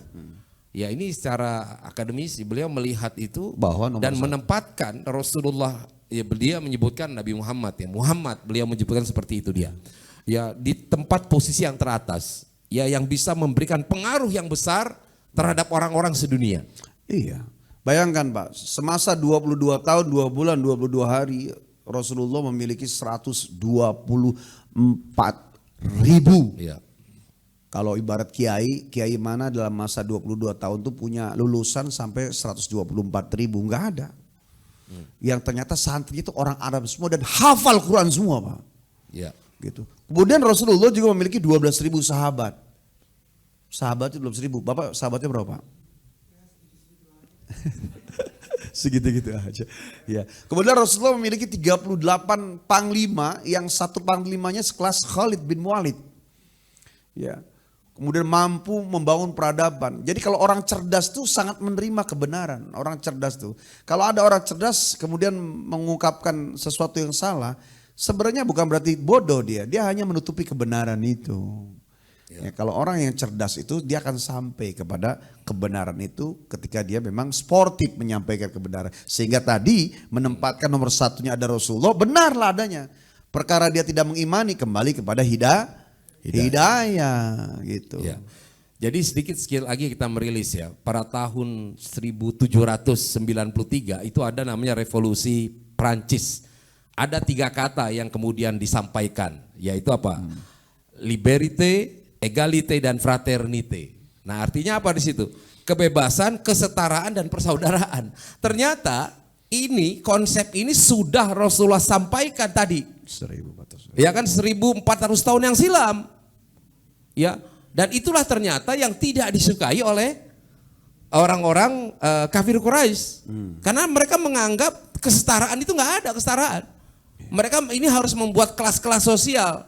Nah, ketika itu kemudian disampaikan oleh ajaran Islam yang membongkar semua itu, nah inilah mereka marah. Jadi kalau orang bicara mengenai yang namanya revolusi Prancis, kemudian juga bagaimana Amerika menyuarakan masalahnya adalah kesetaraan, Islam sudah terlebih dahulu mulai Rasulullah SAW menyampaikan konsep yang seperti ini. Iya, ketinggalan zaman gitu loh. Tapi seperti contoh lah, Salman Al-Farisi itu 11 kali pindah agama. Masuk sini ditanya semua, mentok keluar. Tanya mentok semua. Ketika di Islam semua kegelisahan hati dijawab oleh Islam. Masuk Islam dia. Jadi rata-rata orang yang memeluk agama Islam orang yang cerdas. Ya, di luar negeri itu minimal S2, Pak. Ya, yang masuk Islam di luar negeri itu minimal S2. Tapi yang keluar dari Islam tuh biasanya Indomie. Ya. Ini kok jadi kayak rasis. Indomie. Makanan lah ya. Iya. Kebutuhan perut Kenapa gitu. jadi iklan begini? Indomie bayar nih. Jadi Indomie 10 bungkus, urusan perut. Jadi ya, rata-rata cerdas. Ketemu. Wah, ini agama yang logik. Karena semuanya ada. Ya, jadi kita bersyukur satu sisi sebenarnya. Ketika ada yang demikian membuat kita bertambah keimanan. Ya. Tapi juga bukan berarti orang kemudian ngundang-ngundang, mancing-mancing supaya orang lain jadi beriman dengan dia menghina Nabi, nggak begitu. Ya, dalam surah Al-Anfal disebutkan innamal mu'minuna alladzina idza dzukirallahu wajilat qulubuhum. Sesungguhnya orang-orang beriman itu ketika disebutkan nama Allah bergetar hatinya. Wa idza tuliyat alaihim ayatuh zadathum imana. Kalau dibacakan ayat-ayat Quran tambah dia keimanan. Wala rabbihim yatawakkalun, kemudian pada Tuhannya dia bertawakal. Ya, ladina yuqimunas shalah, yang mendirikan salat, wa yutunaz zakah, ya, wa mimma razaqnahum yunfikun, berinfak. Ulaika humul mu'minuna haqqo. Mereka lah yang benar-benar orang beriman. Lahum, bagi mereka maghfiratun, ampunan.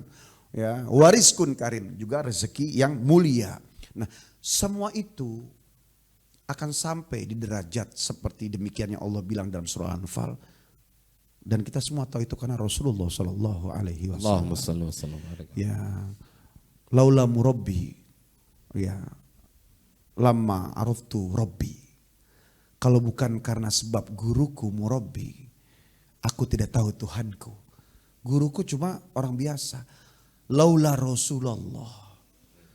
Ya, maka disebutkan lau kana bainana al-habib ladana al-qasi wal qarib min taibatin qabla al-magib talibal qurbal habib lau kana bainana al-habib ladana al-qasi wal qarib min taibatin qabla al-magib talibal qurbal habib. Kalau bukan karena Rasulullah Habib, kalau bukan karena para habaib, kalau bukan karena para kiai, para wali, para sunan, kalau bukan karena sebab mereka, para mursyid, para murabi, kita nggak pernah tahu Allah. Insyaallah. Kita nggak pernah tahu mereka, kita nggak pernah tahu bagaimana kekuasaan Allah. Maka wabtagu ilaihil wasilah, carilah oleh engkau jembatan, dan jembatan itulah ya dengan bersyukur pada jembatan sampai kepada tujuan, yaitu ya Rasulullah dan Allah Subhanahu wa ta'ala. Jadi ada kisah, Pak. Ini orang tukang mabok gitu kan, minum dia. Gitu. Begitu ada Rasulullah dihina, yang mabok tadi, Pak. Gue juga mabok-mabok gini ya. Kalau Nabi gue dihina, jangan main-main loh. Gue pasang badan nih. Gitu. Padahal lagi mabok gitu. Artinya ini menunjukkan betapa kecintaan seseorang. Dia seorang pendosa, tapi dia memiliki kecintaan kepada Rasulullah. Dia merasa dia dirinya hina, tapi dia tidak rela apabila Rasulullah dihina. Dia tahu orang sering mengatakan dia sampah masyarakat, tetapi walaupun dia sampah masyarakat, dia ingin berbuat untuk Rasulullah demi kemaslahatan umat. Masya Allah. Ini yang kayak begini biasanya orangnya selamat nih di ujung hayatnya. Kenapa? Karena masih ada kecintaan kepada Rasulullah. Ya. Ya minimal saat kita dengan segala kekurangannya taat, dengan segala kekurangan beribadah. Ya, cinta keduanya itu nggak luntur. Meskipun sebenarnya ghayatul hubbit ta'ah. Puncak cinta adalah ketaatan. Ya, kalau ternyata badannya, raganya, hatinya itu belum nyampe sesuai dengan cintanya kita, minimal seperti pendosa, ketika dia berdosa, dia mengetahui bahwa itu dosa, kemudian ada penyesalan. Itu alamat selamat, Pak. Tapi kalau dia lupakan, ya kesalahan itu, kemudian bahkan dia banggakan, ini masalah. Makanya dosa itu ada dua, ada dosa yang diampuni, ada dosa yang nggak diampuni. Dosa yang diampuni adalah dosa yang dilakukan, kemudian ada penyesalan. Ya, yang kedua, dosa yang nggak diampuni, setelah berdosa dia nggak nyesel atau dia sombongkan, semalam dong 5 botol, semalam dong sama berapa perempuan misalnya gitu. Nah itu masalah. Termasuk ketika kita cinta kepada Allah, ngaku, cinta pada Rasulullah, ngaku, ketaatannya ternyata belum, minimal ada niat ingin ya Allah suatu saat bisa memenuhi hak-hak Allah, hak-hak Nabi. Ya Allah jangan kau wafatkan sebelum aku mampu mengumpulkan bekal-bekal itu. Jadi ada keinginan itu. Nah bagaimana bisa dia tidak marah kalau ada orang menghina, orang kita lagi menuju kepada Rasulullah. Kita lagi menuju Allah, kita menuju Nabi, tiba-tiba ada orang menghina sesuatu yang kita tuju. Ya. Marah. Ya Nabi, diriku yang hina ini, ya Rasul, diriku yang tak pantas ini, ya kekasih Allah, aku hanya bisa menyampaikan solawat kepada dirimu. Ya Nabi, salam alaika. Ya Rasul, salam alaika. Ya Habib, salam alaika. Salawatullah alaika. Masya Allah. Banyak kisah yang sebenarnya ya bagaimana kita akan merasa memiliki kalau kita nggak kenal. Ada istilah tak kenal maka tak sayang. Sama bagaimana bisa memiliki Nabi kalau kita nggak kenal sejarahnya. Suatu saat Rasulullah itu sedang berjalan Pak. Dipanggil oleh Abu Jahal nih Pak. Ya Muhammad ta'al. Rasulullah itu yakumu bizuahir wala yakum bisarair. Melihat yang nyata. Kan bisa aja tuh waktu dipanggil sama Abu Jahal tuh nanya dulu sama Jibril. Ini mau ngapain ini? Tapi enggak. Ya, menoleh kemudian menghampiri. Kira-kira jarak 1-2 meter di depan Abu Jahal nih ternyata Abu Jahal sudah menyiapkan ya sesuatu yang sangat kotor ya. Itu kotoran onta. Sampai dia rajin-rajin ngumpulin kotoran onta. Kemudian ketika Nabi sedang jalan ditimpalah dengan kotoran onta itu. Blok, sampai Rasulullah itu terpuruk. Terpuruk ya. Ada yang menyebutkan udah disiapkan pasir panas yang dijemur. Jadi ketika Rasulullah sampai kemudian diaurkan tuh pasir yang sudah dijemur di padang pasir sehingga masuk kepada matanya sampai Rasulullah tuh dalam tidak bisa melihat apapun, kemudian ditimpa kotoran sampai terjatuh, ditinggalkan oleh Abu Jahal dengan tertawa terbahak-bahak sampai Rasulullah tidak bisa bangun, kemudian mencari-cari sesuatu yang bisa pegang mengarah pulang, dicari-cari kemudian sambil berucap, ya Fatimah bantu aku. Bayangkan ya, seorang Nabi itu dihina begitu. Ya Fatimah bantu aku. Sampai di rumah Fatimah membuka pintu kemudian menangis. Ya Allah ya Rasulullah, siapa yang sudah membuat ini padamu? Sambil membersihkan wajah Nabi, Fatimah gak berhenti menangis. Ya Rasulullah ya Habib Allah, siapa yang telah menghina dan telah mencelakai engkau? Sambil bersihkan. Kemudian Rasulullah dibersihkan oleh putrinya tercinta itu. Ya, hentikan tangismu ya Fatimah. Tidak ya, aku tidak akan hentikan tangisku kecuali kau angkat kedua tanganmu minta kepada Allah agar Allah hancurkan siapa yang sudah mencelakaimu. Kembali nangis sambil bersihkan wajahnya Nabi. Kemudian hentikan tangismu wahai Fatimah. Tidak ya, tidak akan kau hentikan tangisku sampai kau mengangkat kedua tangan berdoa agar Allah hancurkan dia. Ya, kemudian sampai 3 kali, hentikan tangismu wahai Fatimah. Tidak ya, aku tidak akan hentikan tangisku. Akhirnya karena Fatimah meminta ya untuk berdoa, Rasulullah angkat kedua tangannya. Ya Allah, apa yang dibaca oleh Nabi berbeda apa yang diminta oleh Siti Fatimah. Ya Allah, mereka demikian karena sebab mereka tidak tahu apa yang telah mereka lakukan. Aku ini siapa untuk mereka, engkau siapa bagi mereka. Berikan mereka hidayah. Fatimah gak dengar Rasulullah doa begitu, bukannya berhenti malah makin kenceng nangisnya. Ya. Luar biasa, itu Nabi. Ya, akhlaknya. Kita juga kalau dihina kadang suka marah, padahal harusnya sabar. Tapi kalau dihina agamanya, nabinya, minimal dalam hati meyakini bahwa itu tidak benar. Kemudian kenapa mereka bisa menghina? Karena bisa jadi Pak ujian buat kita. Kita yang benar-benar paham dan berilmu, mungkin beriman, kita tidak hebat memuliakan serta mensyiarkan agama Allah dan kekasihnya Rasulullah Sallallahu Alaihi Wasallam. Baik, masih ada waktu 15 menit. Silakan kalau ada yang ingin bertanya, baik dari Zoom maupun bapak-bapak sekalian di Majelis Kopi Uduk. Silakan, Pak. Ya, silakan.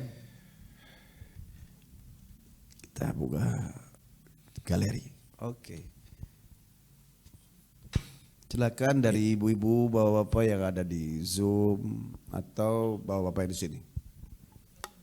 Enggak. Ah, tumben nih RW. Agak nanya. Saya lupa kemarin. Nanya, mau nanya Pak RW. Iya. Oh, nyari mic dulu. Kasih. Ya, silakan Pak RW. Bismillahirrahmanirrahim. Pak Ustadz, ini mengenai hinaan Nabi itu yang paham kayak ustadz-ustadz, kiai-kiai. Nah ini tindakannya apa? Sampai kecintaannya sampai di mana itu? Dia mengerti begitu ada hina Nabi, tapi ya itu memang Nabi sifatnya begitu. Nah sikap kita gimana Ustadz? Kalau ada yang ustadz, kiai yang menyikapi bahwa menghina Nabi itu biasa lah. Ya kita harus sabar. Tuh Nabi itu orangnya penyabar.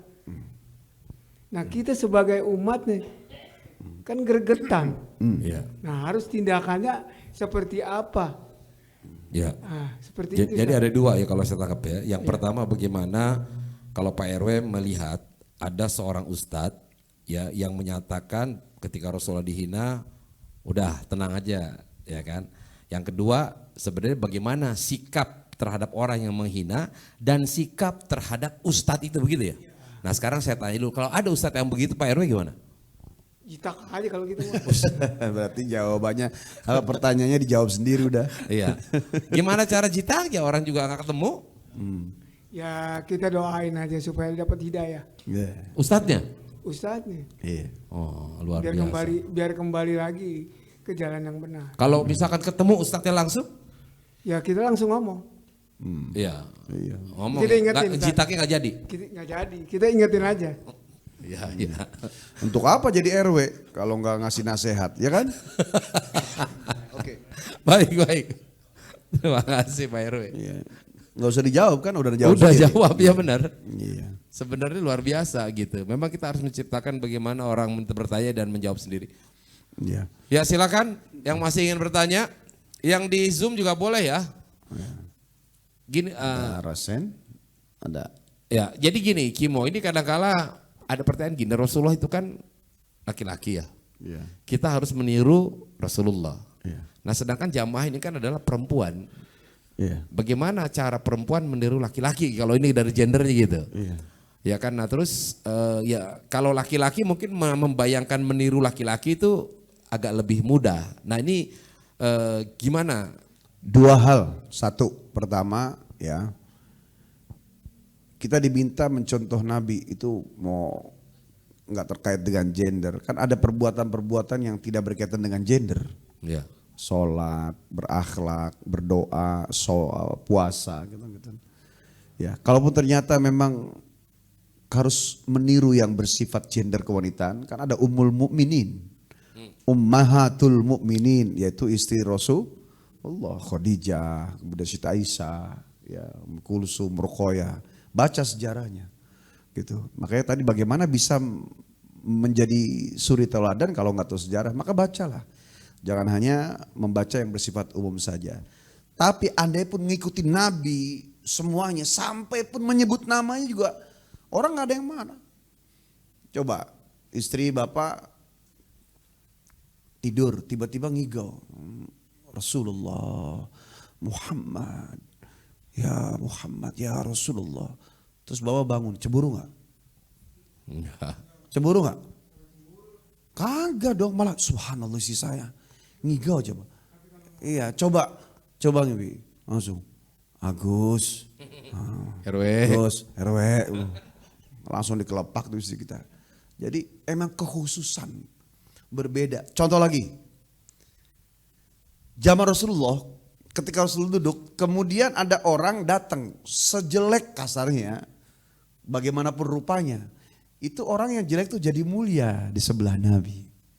Siapapun yang duduk dengan Rasulullah tuh jadi mulia. Berbeda dengan selain Nabi. Kalau kita nih, sekarang nih, ada orang ganteng, terus orang jelek duduk sebelahnya, yang ganteng makin ganteng, yang jelek makin jelek. Berbeda dengan Rasulullah, itulah keutamaannya, perbedaannya. Jadi jangan sama ya.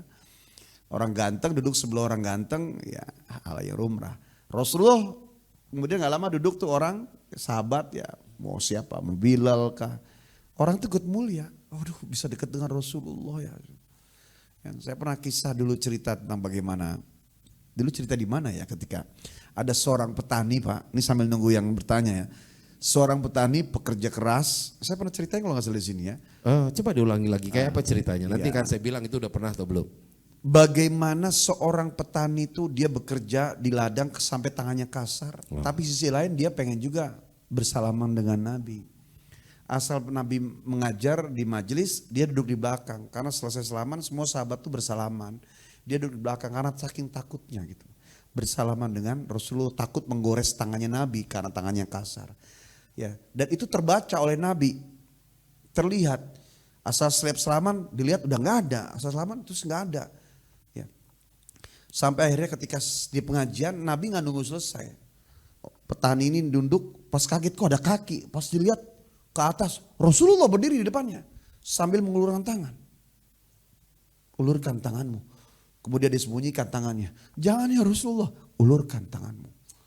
Apa yang dialami hati petani ini diketahui oleh Rasulullah. Ulurkan tanganmu. Nggak lama sambil kemudian dia malu-malu ya mengeluarkan tangan. Oleh Rasulullah dipegang tangan itu. Kemudian dicium oleh Rasulullah itu. Sampai petani ini, jangan ya Rasulullah, jangan ya Rasulullah. Aku takut penyakit. Ditarik, dicium, kemudian dibawa oleh Rasulullah. Ya, ini adalah contoh calon penghuni surga dengan akhlaknya. Dia takut menyakiti aku, tapi aku tahu hatinya. Sampai sahabat bertakbir, Allahu Akbar. Gitu. Bayangan bahwa orang takut menyakiti tangan Nabi karena tangan yang kasar. Bagaimana bisa ada orang menyakiti dan menghina Nabi dengan ucapannya?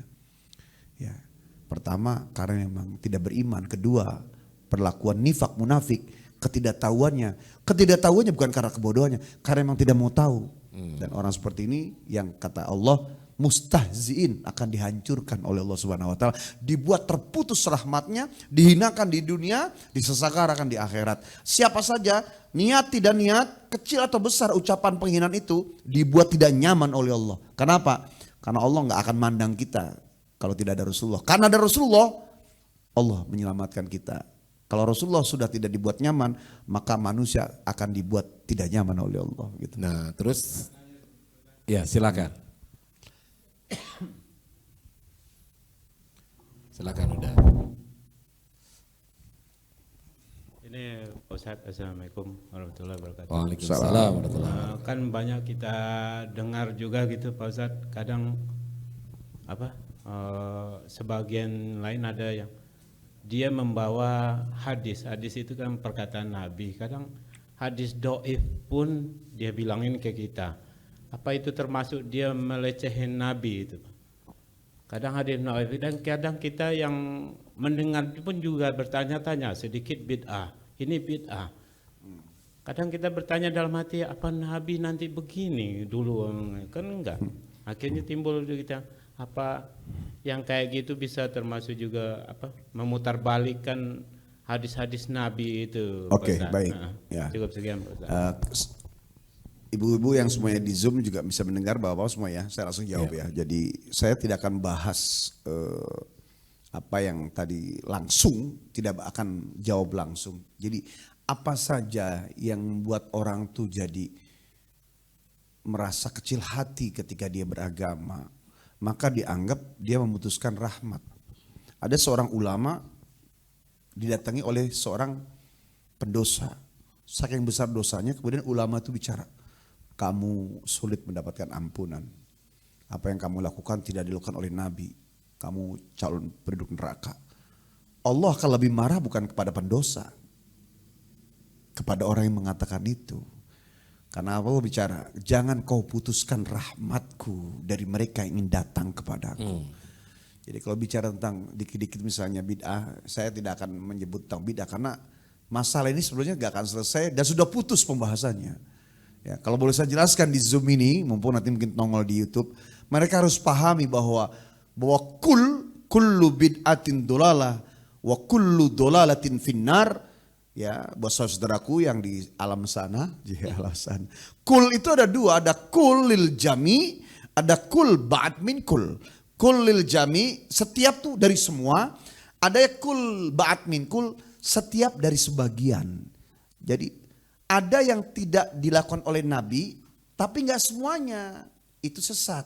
Nah, yang sesatnya itulah yang di neraka. Nggak semuanya. Karena ada hal-hal yang tidak dilakukan oleh Nabi terjadi saat ini dan dulu tidak ada tuntunannya, hanya dengan kias. Itu bukan termasuk bid'ah. Jadi pelajari dulu oleh mereka bagaimana kul lil jami, kul ba'd min kul, baru jelaskan dia tentang kata-kata bid'ah. Ya. Cukup. Iya. Baik, kalau ada yang masih ingin bertanya di Zoom, ini juga ada kayaknya teman-teman dari mahasiswa PDU nih, Pendidikan Dasar Ulama di MUI Jakarta Timur juga ada yang ikut serta. Nah, kalau tidak ada, barangkali terakhir nih Kimo. Terus sekarang apakah kita itu diperkenankan? Tadi kan banyak ya, kalau ketika ada yang menghina terus kita berdoa supaya orang tersebut diazab. Karena mungkin ibaratnya nih orang nih udah enggak sekali dua kali gitu. Nah, jadi kapan sih kita boleh meminta doa kepada Allah untuk mengazab orang tersebut apabila orang tersebut menghina Rasulullah? Iya kan ada salat ashgil itu kan termasuknya ada washgilil zalimin bizzalimin. Ya Allah, ya temukanlah mereka sesama yang berbuat zalim tuh, yang zalim-zalim itu diadu-adu. Jadi karena semua orang tuh punya konsekuensi loh. Man sanna sunnatan sayyatan falahu ismun wa ismun man amila biha bi ghairi ayyan kusal. Siapa yang melakukan sesuatu yang buruk maka baginya dosa dan orang-orang yang mengikutinya sama dosanya, maka dosa orang yang mengikutinya juga akan tumpah kepadanya tanpa mengurangi dosa yang mengikutinya. Gitu. Ya, ini akan kembali kalau bicara orang sekarang karma ya. Tapi dari Allah juga ada hadiah khusus. Dia yang menghinakan, dia yang menjatuhkan. Nah, buat kita sebagai orang yang beriman, maka bagaimana kita bisa mencintai apa yang dicintai oleh Allah, bagaimana kita bisa membenci apa yang dibenci Allah, kalau kita juga nggak baca kitab sucinya, nggak ngerti pedomannya. Makanya kembali dengan adanya peristiwa ini membuat kita tuh sebenarnya sebuah tamparan, ayo balik kepada Al-Quran supaya kita paham di batasan mana kita harus membenci, marah dan mencintai gitu. Jadi ada flashback buat kitanya, nggak hanya marah doang. Yang hanya benci doang, gak hanya cinta doang, supaya cinta dan bencinya itu sesuai dengan cinta bencinya Allah gitu. Ya. Jadi nah kesimpulannya gimana? Boleh gak misalkan ya Allah, ya berikanlah azabmu kepada orang ini? Iya boleh saja, berdoa kan? kepada Allah kan bebas saja. Oh. Ya, yang gak boleh itu bersikap keluar kan. Gimana? Bersikap keluar kepada orang kan, bahkan basa-basi itu bagian akhlak. Kadang kita ngomong, gue gak suka basa-basi. Ini kan suka membuat aturan sendiri. Padahal basa-basi itu bagian akhlak juga. Contoh, kita tahu ada orang ngomongin kita. Suatu saat ketemu di acara arisan, kondangan, pertemuan. Ternyata dia pura-pura ya ngelihat kita, lewat di depan kita. Kita basa-basi. Pak, sehat Pak? Itu kan basa-basi ya. Padahal kita tahu dia benci kita gitu. Tapi kenapa kita dengan sehat Pak menyapa? Setelah dia jawab baru gitu kan. Itu akhlak Pak. Basa-basi kita akhlak. Ya. Justru kalau jujur salah. Ya, saya suka jujur. Menempati jujur di situ salah. Kita nggak suka sama orang itu karena dia ngomongin kita. Kemudian depannya, lu yang ngomongin gue ya, berantem di situ. Jadi basa-basi bagian akhlak dan yang diminta dilihat oleh Allah adalah ekspresi kepada manusia itu. Sekesal apapun kita bisa nahan. Kemudian tumpahnya di mana? Dalam sejadah, dalam doa. Ya Allah, hancurkan mereka ya Allah. Ya, berikan mereka hidayah karena jelas-jelas nyata. Ya. Kalau ujiannya tentang kehormatan agama, kehormatan tentang Allah, tentang Rasulullah, ya kita meminta hal demikian nggak apa-apa. Tapi kalau sudah menyangkut ujiannya adalah penghinaan pada diri diri kita sendiri, kita berdoa, ya Allah kuatkan aku, berikan mereka hidayah. Kalau mereka memfitnah, Allahumma in kana shadiqan faghfirli wa in kana kadiban faghfir lahum. Kalau ucapan mereka benar, ya Allah ampuni aku. Kalau ucapan mereka itu dusta, ampuni mereka. Itu karena berkaitan dengan kitanya gitu, minta kesabaran. Tapi kalau agama memang harus kita sampaikan, hancurkan mereka. Jadi boleh nih ketika kita sebelum orang, Pak sehat Pak, dalam hati kita mampus lo. Sehat Pak, mampus lo, gitu gak apa-apa? Kan Allah Maha tahu.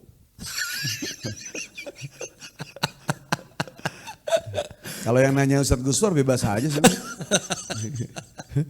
Oke, ini ada pertanyaan Ustadz dari Ibu Yetilis.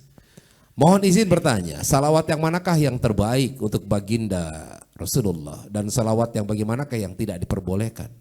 Salawat tidak diperbolehkan karena dikatakan termasuk perbuatan syirik karena terlalu mengkultuskan Rasul. Nah ini bagus ini pertanyaannya nih. Ya. Yang kedua, afwan Ustadz mau tanya, kalau dalam masalah akidah Islam ada Ustadz yang mengatakan selain Islam juga selamat dan masuk surga. Bagaimana hukumnya? Apakah boleh kita marah? Yang pertama dulu ya. Ya. Salawat manakah yang terbaik? Ya kalau memang ibu atau bapak itu pengen simpel, bacalah Sayyidus Salawat. Sayyidus Salawat apa sih? Sallallahu ala Muhammad. Ya, utamanya salawat itu sallallahu ala Muhammad. Kemudian ada yang membaca sallallahu ala Sayyidina Muhammad atau Allahumma salli ala Muhammad atau Allahumma salli ala Sayyidina Muhammad. Kemudian ada cabang-cabang yang lainnya, silakan yang mana aja.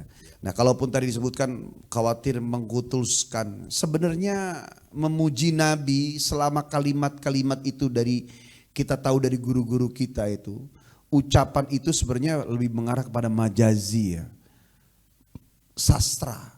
Seperti contoh yang tadi, anta syamsun, anta badrun, anta nurun, fauqa nur, anta syamsun. Engkau adalah matahari, anta badrun, engkau adalah bulan purnama. Padahal aslinya matahari dan bulan itu adalah bisa tercipta diambil dari cahaya Rasulullah. Kok dibalikin dikecilin lagi, Nabi itu seperti matahari dan bulan, bukan bendanya. Jadi fungsinya Nabi itu seperti matahari yang menyinari kehidupan.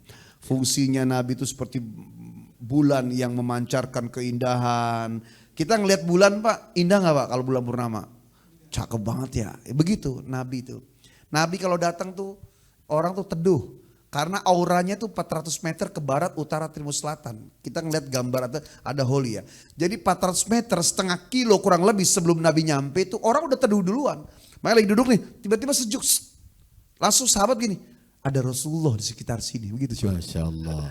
Sama kita masuk ke rumah kiai ya, masuk, assalamualaikum, masuk, kita duduk nih, rumah kiai adem ya, itu kan aura. Nah, orang biasa auranya mungkin di situ tipis-tipis aja, secara 20 cm, 1 meter, 2 meter. Rasulullah 400 meter itu. Masya Allah. Pantesan saya di sini adem.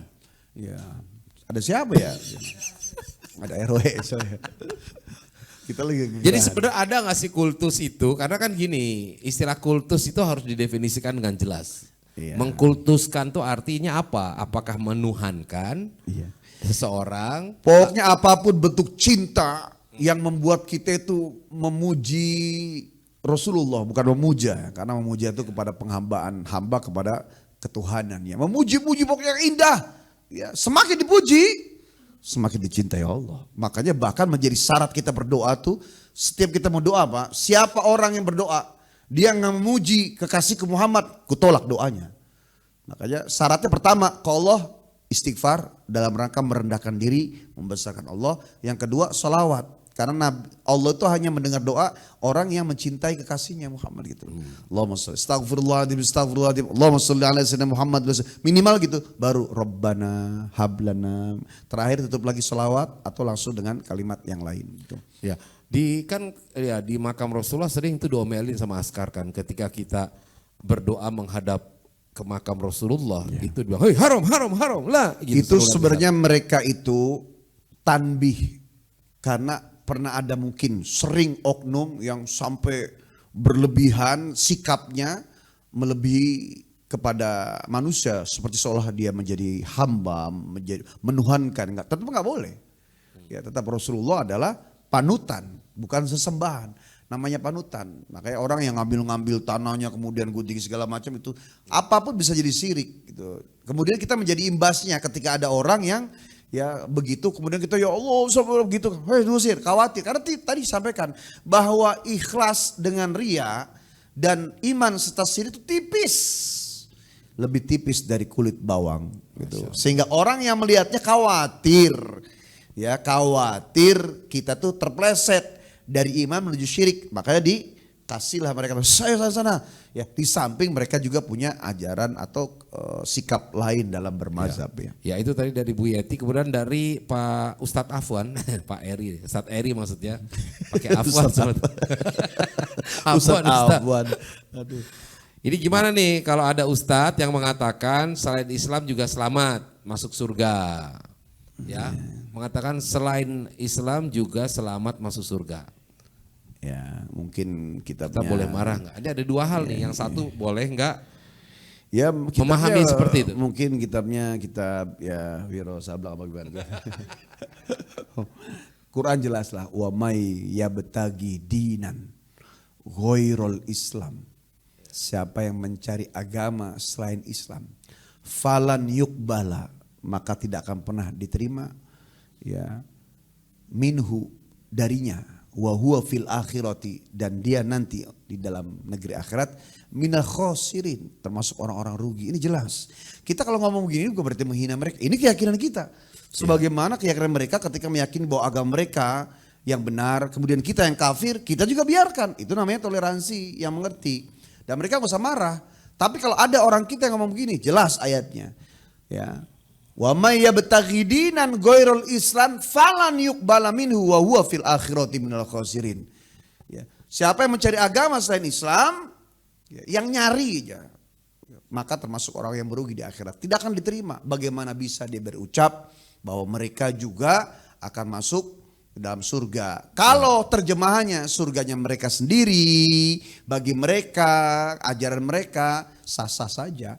Tapi kalau yang dimaksud adalah bahwa mereka juga masuk surga yang dijanjikan Quran, itu nggak benar. Ya, nah tapi ada yang ekstrim gini, Kimo.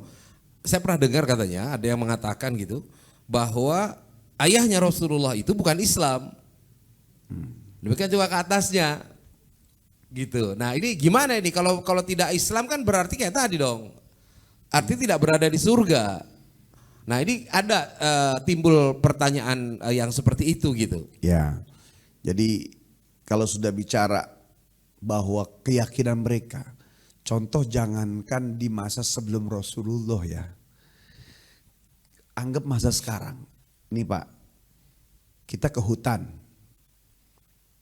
Hutan yang dulu ya, sebelum ada handphone ya. Bapak, oh apa yang Bapak lakukan? Ya saya begini. Oh ini nggak benar Pak menurut agama. Oh saya nggak tahu. Saya nggak tahu berita, nggak ada radio. Saya nggak ada yang ngajarin saya. Lam yuballiguni dakwah. Dakwah itu nggak sampai ke saya karena kami di sini kami nggak ada yang ngajarin, nggak ada berita, nggak ada TV, nggak ada radio misalnya nih. Ya. Maka tidak ada kewajiban dan tidak ada had untuk dia dihukum, ya, dihukumi salah atau berdosa karena nggak sampai dakwah itu. Nah, sekarang secara logika aja. Nah, tapi ketika sudah sampai kemudian tidak beriman, ya maka sampailah had kepada dia. Makanya kenapa di alam kubur tuh malaikat nakir itu yang dipukul adalah telinga. Karena apa? Mentulikan telinga bukan berarti benar-benar tuli. Ya, jadi kalau yang saat itu di masa dakwah saja dimaafkan oleh Allah karena sebab tidak sampainya dakwah, bagaimana di masa itu yang belum ada Rasulullah SAW kan gitu. Insyaallah. Ya. Baik. Bagus nih jawabannya. Subhanallah, Masya Allah. Makanya ada Zoom di sini. Baik. Alhamdulillah ya, saya kira nih waktu kita sudah hampir jam 10, luar biasa. Kita bisa merasakan kehadiran Rasulullah pada pengajian kita pada malam hari ini. Semoga saja nanti kita semua mendapatkan syafaat dari baginda Nabi besar Muhammad sallallahu alaihi wasallam. Sedikit pengumuman, kita diminta diundang oleh kaptennya. Dari sini langsung kita menuju ke sana. Nggak apa-apa ya Pak. Tadinya mau minta di sini, ternyata keluarga minta di sana, ya kita jadi selesai tutup salam ke sana. Nggak apa-apa Pak, bareng-bareng aja. Yuk silakan. Ya, baik, saya kira udah selesai, kita tutup dengan doa maksudnya. Silakan. Kita angkat kedua tangan kita, mohon kepada Allah. Astaghfirullahaladzim, falakal hamdu ya ma'bud. Allahumma salli ala sayyidina Muhammad wa ala ali sayyidina Muhammad. Allahumma anfa'na bima 'allamtana warzuqna ma yanfa'una. Allahumma arinal haqqa haqqa warzuqna ittiba'ah wa arinal batilan batilan warzuqna ijtinabah. Ya Allah, bimbing kami terus ya Allah untuk terus mencintai Engkau, mencintai Nabi-Mu, Nabi yang menjadi cikal bakal semua terciptanya semesta alam ini. Ya Allah, jika selama ini bisa jadi ada mereka yang menghinakan kami, menghinakan agama ini, menghinakan Nabi kami yang Kau cintai, yang kami cintai, karena sebab kami yang belum hebat mencintai Allah, mencintai Nabi, maka mudah-mudahan dengan adanya mereka yang demikian, bangkit keimanan kami.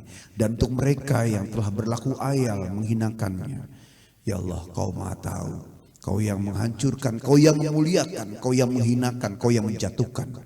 Sepantas apa untuk mereka ya Allah? Tentunya buat kami, sekiranya kami ada tunduknya iman Islam, dalam sujud kami belum sesuai maunya kekasihmu Rasulullah, maka bimbing kami terus ya Allah. Ya Allah, Allahumma a'izal Islam wal muslimin. Ya Allah, muliakan agama ini dan muliakan para pemeluknya. Allahumma ansur. Ya Allah, tolongkan man nasaruddin, orang yang menolong-nolong dan menolong agamamu ya Allah. Rabbana atina fid dunya hasanah wa fil akhirati hasanah wa qina adzabannar. Ya Allah, Kau melihat bagaimanapun hanya duduk bertatap wajah, kemudian menyebut-nyebut namamu, sepertinya membela Nabi, tapi Kau lihat bagaimana masih ada iman dalam hati kami. Jadikanlah ini sebagai bekal untuk mendapatkan ridha-Mu. Fadlika subhana rabbika rabbil izzati amma yasifun. Salamun mursalin walhamdulillahi rabbil alamin.